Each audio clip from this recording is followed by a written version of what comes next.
이지 아니하였더라. 아멘. 우리 오늘 또 새벽 가운데 나오신 우리 사랑하는 성도님들 삶 가운데 하나님이 그 인생 가운데 평생 먹이시고 돌보시는 또 하나님의 전적인 은혜로 살아가는 인생 되기를 간절히 축원합니다. 오늘 말씀 읽다 보니까 그 역시 이스라엘 사람들의 이름들이 이렇게 쉽지 않다는 생각을 좀 하게 되고요. 말씀을 읽으면서 뒤에서 식은땀이 난 건 또 처음인 것 같습니다. 근데 그 사람들도 우리의 이름을 읽을 때 아마 쉽진 않을 거라는 생각이 드는데요. 오늘 1절 시작하는 그 1절 말씀에 보니까 시드기야 제9년 열째 달 10일이라고 이제 소개를 하는데 제9년이 됐다는 건 지금 시드기야가 통치한 지 9년째라는 거잖아요. 그러니까 9년간의 바벨론의 통치 아래에 있는 상황이잖아요. 우리가 어제 살폈듯이 이제 여호야긴이 바벨론으로 잡혀가고 포로로 잡혀가고 그의 숙부였던 마따니아, 이 마따니아를 이제 왕으로 그 바벨론이 왕으로 세웠는데 그 이름을 이제 시드기야로 바꿨잖아요. 그래서 지금 식민지 생활을 어찌 보면 이제 하고 있는 거죠. 유다 땅에서 하고 있었는데 이제 그 9년 동안 식민지 생활하는 것이 이제 쉽지는 않은 일이었겠죠. 그런데 그 1절 이후에 이어지는 내용을 계속 보니까 조금 이제 이런 질문이 생기는데 우리 1절 말씀 같이 한번 읽어볼까요? 시작. 시드기야 제9년 열째 달 10일에 바벨론의 왕 그의 모든 군대를 거느리고 예루살렘을 치러 올라와서 그 성에 대하여 진을 치고 주위에 토성을 쌓으매. 지금 바벨론은 우리가 어제도 살펴보았지만 이미 3차에 걸친 그 남유다 침공으로 인해서 그러니까 공격을 했기 때문에 이미 점령한 거나 마찬가지예요. 그리고 또 여호야긴 왕도 포로로 잡혀간 상태고. 근데 1절에 보니까 그의 군대에 참 많은 규모, 모든 군대라고 이제 표현을 할 정도로 대규모 군대를 거느리고 지금 예루살렘을 다시 치러 왔잖아요. 특별히 주석을 살펴보니까 토성을 쌓았다라는 표현은 당시 전쟁의 방식에 있어서 보면 지금 토성을 주변을 둘러싸서 완전히 쌓은 거예요. 그러니까 완전히 그 예루살렘을 고립시키고 완벽한 포위망을 구축해서 지금 전쟁을 하겠다는 얘기예요. 이게 무슨 얘기입니까? 한마디로 니네는 다 죽었다 이거예요. 그러니까 지금 바벨론 왕이 이 시드기야와 이 남유다 사람들 이 예루살렘에 대해서 상당히 열받은 상태라는 것을 어느 정도 짐작을 할 수 있는 거죠. 근데 그 이유는 매우 분명해 보입니다. 어제 우리가 말씀 나눴던 마지막 그 20절에 이런 말씀이 있어요. 시드기야가 바벨론 왕을 어떻게 해요? 배반했다라고 얘기를 하더라고요. 그러니까 오늘 본문에 나오는 시드기야 왕에 대해서 여러분도 오늘 말씀을 보시면 아시겠지만 그 윗부분에 역대하 36장과 예레미야 52장을 이제 같이 참고해서 보라고 언급을 하고 있는데 이 두 곳을 참고해서 상황을 한번 살펴보면 시드기야 한편에서는 예레미야를 통해서 이제 하나님의 말씀이 전해지고 있잖아요. 바벨론의 통치를 받아들이고 하나님의 뜻과 그 때를 기다리고 그다음 바벨론과 잘 지내고 또 그 안에서 번성하고 또 가서 아이도 낳고 결혼도 하고 또 그 땅을 위해서 잘 되기를 기도하라는 것이 이제 예레미야를 통해서 주신 또 시드기야에게 하나님이 주신 말씀이에요. 근데 또 다른 한편에서는 바벨론에게 자꾸 저항하라는 거죠. 근데 그 세력들은 이제 그러니까 애굽을 좋아하고 애굽을 또 좋아했던 그 사람들 가운데 바벨론에게 저항하고 끊임없이 그들과 싸우고 독립해야 되고 이제 이런 부분들을 요구하는 세력들이 있는 거예요.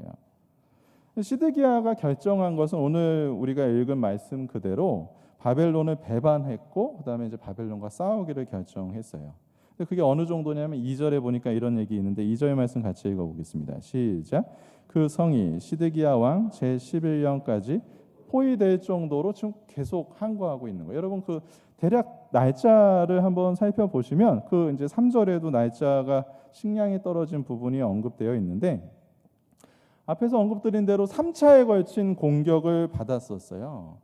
여러분 전쟁을 3번이나 치른 나라가 힘이 어느 정도 남아 있겠습니까? 그것도 이긴 것도 아니고 진 나라잖아요.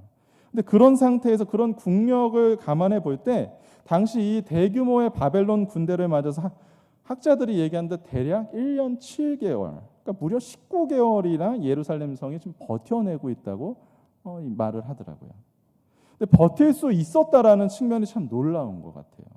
뭐 어떤 혹자들은 뭐 정신력이 대단했다, 뭐 믿음이 대단했다 이렇게 얘기할 줄 모르지만 여러분, 전쟁에서 단순히 정신력과 믿음으로만 하는 것이 아니라 실질적인 어떤 준비가 있지 않고선 그렇게 버텨내는 것이 불가능한 거죠.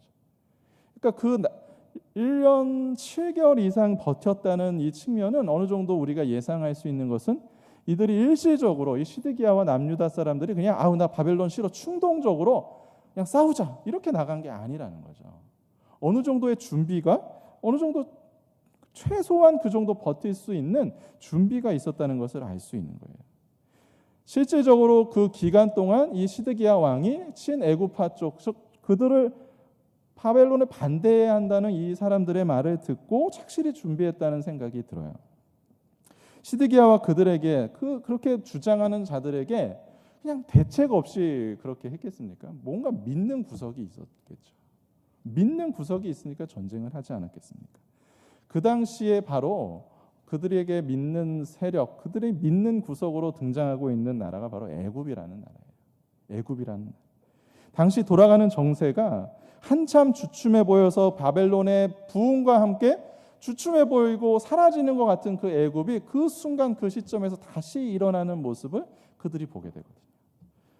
다시 힘을 내는 애굽이 힘을 내는 형국이 그 말씀 가운데 기록되어 있어요. 예레미야 37장 5절 말씀 제가 한번 읽어드릴게요. 바로의 군대가, 바로는 애굽의 왕이잖아요. 바로의 군대가 애굽에서 나오매, 군대를 이끌고 나와요. 예루살렘을 에워쌌던 갈대아인이, 갈대아인은 바벨론 군대인데 그 소문을 듣고 예루살렘을 떠났다, 이런 말씀이 있어요. 그러니까 예루살렘을 포위하고 있던 그 바벨론 군대, 느부갓네살의 군대가 예루살렘이 자신의 나라에서 나왔다는, 군대가 나왔다는 소식을 듣고 그 군대를 물리는 형국을 지금 보게 되잖아요. 그러니까 애굽이 그만큼 어느 정도 이 바벨론에게는 좀 신경 쓰이는 존재였다는 거겠죠. 그러니까 돌아가는 이 국제 정세의 그 현실적인 상황이, 그 상황이 다시 애굽이 일어나는 것 같다는 부분이 참 중요한 포인트라는 생각이 들어요. 시드기야가 그런 결정을 하게 만든 아주 중요한 포인트라는 생각이 듭니다. 예레미야가 정말 그렇게 바벨론에게 항복하라고 죽어라고 외치고, 예레미야서를 읽어보니까 목숨 걸고 외쳤잖아요. 하나님 말씀을 그렇게 전했는데, 여러분 이미 하나님 말씀은 분명히 예레미야 선지자를 통해서 그에게 임한 거예요. 오늘을 사는 우리들에게도 하나님의 말씀은 이 성경의 말씀을 통해서 우리에게 임한 거잖아요. 이미 확실히 분명해진 그 하나님의 말씀을 듣지 않고 바벨론과의 싸움을 결정하고, 왜 그럴까? 아무리 생각해봐도 그 돌아가는 유리해 보이는 그 애굽이라는 나라, 그 나라의 단어밖에 생각이 나지 않는 거죠. 충분히 가능한 싸움이라고 생각할 수 있다는 생각이 들어요. 충분히 계산이 섰겠다라는 생각이 드는 거죠.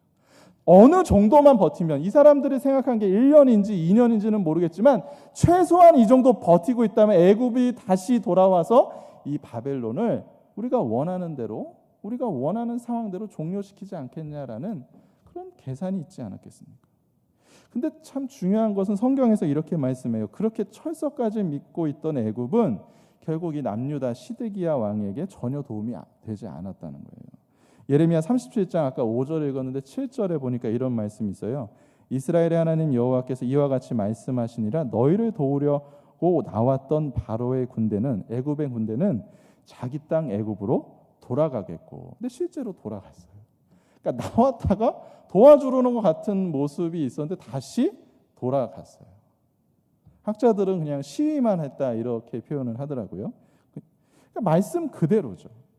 기다렸던 애굽은 오지 않았죠. 시드기야의 인생의 결말이, 그래서 오늘 본문에서 살펴보는 결말이 참 비참합니다. 우리 7절 말씀을 좀 섬찟한 말씀이긴 한데 같이 한번 읽어볼까요? 시작. 그들이 시드기야의 아들들을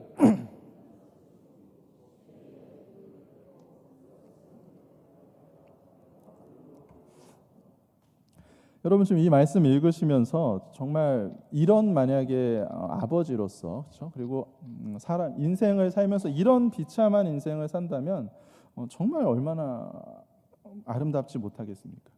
아버지의 입장에서 그의 눈앞에서 그의 아들들이 죽어가고요. 그 죽음을 보는 거로 끝나는 것이 아니라 그 눈이 어떻게 해요? 좀 다 빠지잖아요. 말하기도 조금 솔직히 그렇고 가장 비참한 모습을 보여주는 장면 중에 하나라는 생각이 들어요. 근데 이 말씀을 이 성경에 기록한 이유가 단순히 우리에게 참 잔인하다, 비참하다라는 얘기를 하나님께서 우리에게 하시고자 하시는 말씀, 그것으로 끝난다는 생각이 되지 않습니다. 저는 시드기야가 살아가는 그 현실과 오늘 우리가 살아가는 그 모든 현실이 그다지 다르지 않다고 생각해요. 우리에게 이미 하나님의 말씀이 있었던 것처럼 그에게도 하나님의 말씀이 임했었던 것이고, 우리가 바라볼 수 있는 상황들이, 유리한 정세들이 우리 눈에 보이는 것처럼 그에게도 분명히 판단할 수 있는 그런 상황과 정세들이 돌아가는 형국들이 분명히 있다는 것이죠. 여러분, 하나님의 말씀이 임하지 않았다면 제가 얘기하는 것이 상황을 보지 말라는 게 아니고 합리적인 판단과 결정을 내리는데 모든 조건을 고려하지 말라는 것이 아니에요. 산속에 들어가서 말씀만 보고 기도만 하고 있으라, 전 그런 거 너무 싫어합니다. 빛과 소금의 역할로 현실 가운데서 나오는 것이 맞겠죠. 하지만 그곳 가운데서 생기는 문제, 반드시 우리가 맞닥뜨리게 되는 문제가 뭐냐면 말씀과 상황을 놓고서 저울질하는 분명한 그 시점이 반드시 우리에게 생긴다는 거예요. 그러니까 매우 현실성 있는 장면이죠. 어떤 것을 붙들었냐에 따른 매우 현실적인 결말을 보여주는 것이라는 생각이 들어요. 여러분, 시드기야 왕이 참 불행하다는 인간적인 측면의 연민을 벗어버릴 수는 없는데, 정말 그가 가장 불행했던 건 뭐냐면 오늘 말씀해 보니까 그가 다 잃었다는 거예요. 상황을 붙잡고 상황에 유리한 것을, 그리고 다른 그 상황 속에서 가장 유리해 보이는 하나님의 말씀이 아니라 애굽을 의지했던 그의 비참한 결말에서 아주 가장 불행해 보이는 것은 그에게 남은 것이 없어 보인다는 거죠. 오늘 5절 말씀에 이런 말씀이 있는데요. 제가 정리해서 읽어드릴게요. 갈대아 군대가 그 왕을 뒤쫓아가서 그를 따라잡음에 왕의 모든 군대가, 이거 누구의 군대죠? 시드기야의 군대잖아요. 그를 떠나 흩어졌어요. 그의 군사들과 그를 보호하는 호위병들이 다 도망가요. 그리고 그를 보호해 주었던 예루살렘 성벽도 무너졌고, 그리고 정말 그가 철석까지 믿고 있었던, 언젠가는 반드시 올라와서 그 바벨론을 무너뜨려 줄 거라고 생각했던 애굽 왕조차도, 애굽이라는 군대조차도 오다가 어떻게 했어요? 돌아갔잖아요. 그가 믿고 있는 그 인생의 마지막 자리에서 그가 믿고 있는 것이 하나도 안 남아요. 저는 현실 우리가 사는 이 세상 가운데 믿음을 내어버리거나 믿음 없이 자기 혼자 인생의 힘으로서 살아갔던 사람들의 결말을, 이런 모습을 저는 많이 들었어요. 그러니까 마음이 상당히 무거워지게 되는 거죠. 정말 우리에게 던지는, 도전하는 부분이 많아요. 애굽은 결국 오지 않았고 그에게 남은 것이 없다라는 것이 성경의 결론인 것 같아요. 근데 오늘 본문 마지막에 여호야긴 왕 참 해피엔딩 같이 끝나죠. 상당히 생뚱맞잖아요. 37년이나 옥살이 하는데 갑자기 막 잘해주고, 막 머리도 높여주고, 막 대우도 해주고, 평생 왕의 자리에서 같이 먹게 해주고. 아무리 읽어봐도 저는 이제 그런 거 보면 도대체 뭐 때문에, 우리 인간의 생각이 공식을 찾으려고 하잖아요. 어떻게 하면 이렇게 잘 될까? 뭐 이런, 그렇죠. 근데 아무리 봐도 공식이 없어요. 아무리 봐도 여호야긴이 뭘 어떻게 했다라는 얘기가 전혀 없어요. 제가 하나 찾은 건 그거밖에 없어요. 그냥 포로로 잡혀간 것밖에 없어요. 그것도 자기가 저 잡혀가겠습니다 이게 아니라 그냥 끌려간 거예요. 근데 그 사실이 하나님의 말씀 안에 있다는 사실을 보여주더라고요. 그래서 저는 억지로라도, 우리 흔히 이런 얘기 하잖아요. 억지로라도 예배당 나와서 졸더라도 은혜 받을 수 있다. 그거 저 틀린 말 아니라고 생각해요. 억지로라도 하나님이 원하시는 그 말씀의 뜻 안에 있다는 것이 이런 거라는 생각이 들더라고요. 이것을 다른 표현으로 한다면 은혜겠죠. 하나님이 붙드시는 인생이 이런 거겠죠. 하나님이 아무 조건 없이 우리에게 베푸시는 은혜가 바로 이런 거 아니겠습니까? 하나님이 일말의 희망을 우리에게 보여주시는 거예요. 이 말씀을 읽고 있는 포로기에 잡혀있는 이스라엘 백성들 가운데 그들의 삶, 그들의 인생이 어떠해야 되는지를 분명히 깨달으라고 그렇게 기록했다는 생각이 들어요. 저는 우리가 포로로 잡혀간 적, 여러분 혹시 뭐 전쟁을 겪으신 분이 저는 없다고 생각하는데 포로로 잡혀가신 분이 없잖아요. 근데 저는 포로로 잡혀갈 수 있는 일들이 있다는 생각이 해요. 왜냐하면 포로로 잡혀간다는 것이 가기 싫은데 억지로 가는 거 아니에요. 저와 같은 경우는 예전에 초등부에서도 얘기 드렸지만 원하지 않는 대학교 갔을 때 꼭 포로로 잡혀간 듯한 느낌이 들더라고요. 그때 제가 이 예레미야 말씀이 저에겐 참 은혜가 되었어요. 억지로 간 그곳 가운데서 그곳에서 열심히 아이 낳고 열심히 번성하고 열심히 살아가고 그곳의 복을 위해서 그곳이 잘 되기 위해서 기도하라는 그 부분. 여러분, 우리가 원하는 곳에만 하나님이 계실까요? 그렇지 않죠. 우리가 원하지 않고 끌려간 것 같은, 내몰린 것 같은 그 자리 가운데도 하나님이 어떨까요? 계시는 거예요. 그곳 가운데서 우리가 오히려 하나님이 그곳에 계심을 더 만나게 되는 경우가 여러분 종종 있지 않습니까?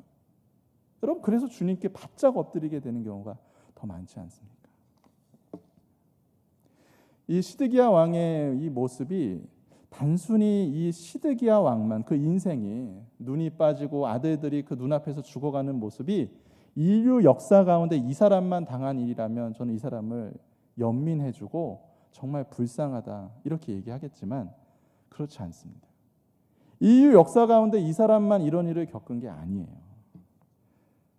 여러분, 에콰도르 정글의 와오다니 부족의 창끝에, 그 부족 사람들의 창끝에 찔려서 죽음으로 인생을 마쳤고, 그래서 싸늘한 남편의 시신을 안아야 했던 짐 엘리엇 선교사의 부인, 여러분 기억하십니까? 또한 믿음을 지키기 위해서 그의 자녀들이 죽임을 당하는 것을 두 눈으로 바라봐야 했으며 피눈물을 흘리면서 보았던 수많은 믿음의 선배들을 우리가 잊어서는 안 돼요. 히브리서 11장에서 이런 얘기를 하잖아요.